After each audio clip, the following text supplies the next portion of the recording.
Hi, everyone. Welcome back to Deep Dive Daily. All right, let's get right into it. Today, we are tackling a huge question, one that so many of us have wondered about. What is the real story with cannabis and our sleep? So, is it the ultimate sleep hack? Or is it secretly messing things up in the long run?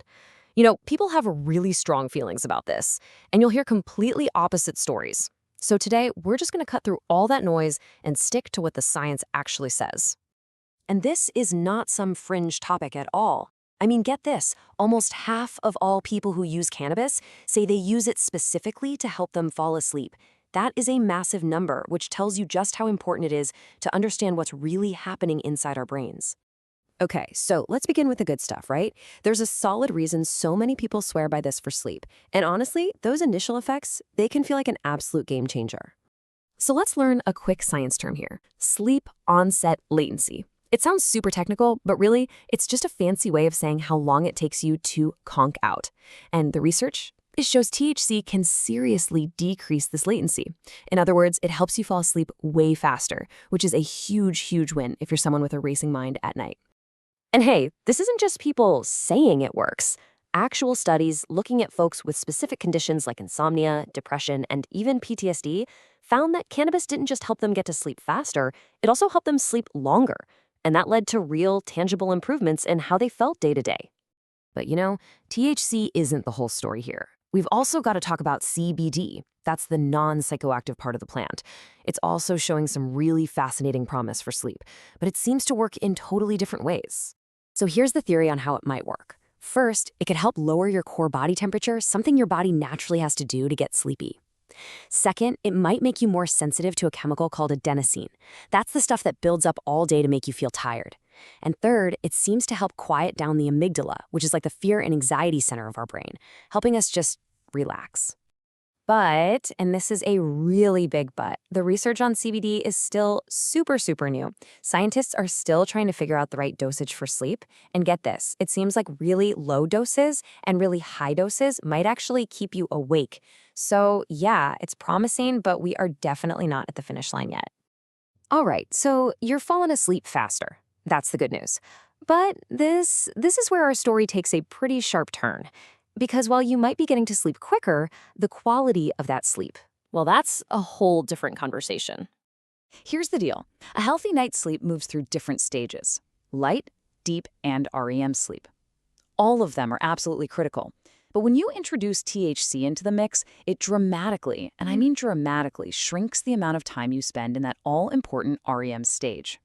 You ever notice that you dream way less, or maybe not at all, when you use cannabis? Well, this is exactly why. That lack of dreaming is a direct sign that your brain is being robbed of that vital REM sleep. And losing out on REM sleep is no small thing. It's when our brain processes memories and emotions, so when you consistently miss out on it, it can mess with your memory, leave you feeling groggy and sluggish the next day, and it can even make you feel more anxious or moody. And that brings us to the final piece of this puzzle. And it's how this all builds into a really tricky cycle that can be tough to break: tolerance and withdrawal. So, what happens when you decide to take a break or stop? Your body goes into something called a rebound phase. It's been so starved of REM sleep that it desperately tries to catch up. And that leads to this sudden flood of incredibly vivid, sometimes totally wild and frequent dreams. And here is the trap. When you stop, your sleep can actually get worse than it was before you even started. They call it rebound insomnia, and it puts you in a really tough spot.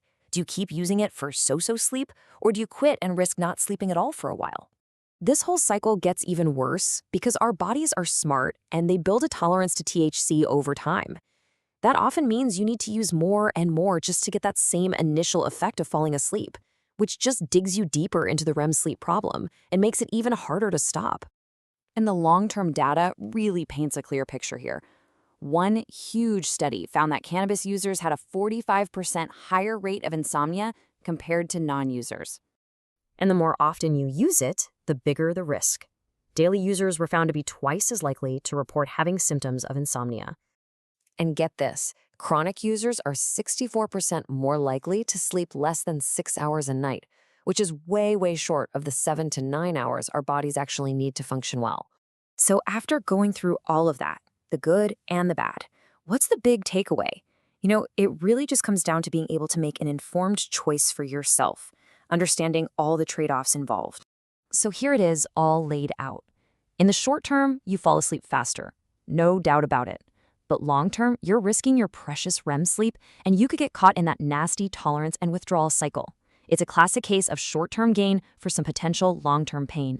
Which brings us right back to where we started. Is it a helpful tool or a harmful habit? Well, the science seems to suggest that while it might feel like a great tool at first, using it over and over can pretty quickly turn it into a habit that actually hurts the very thing you're trying to fix.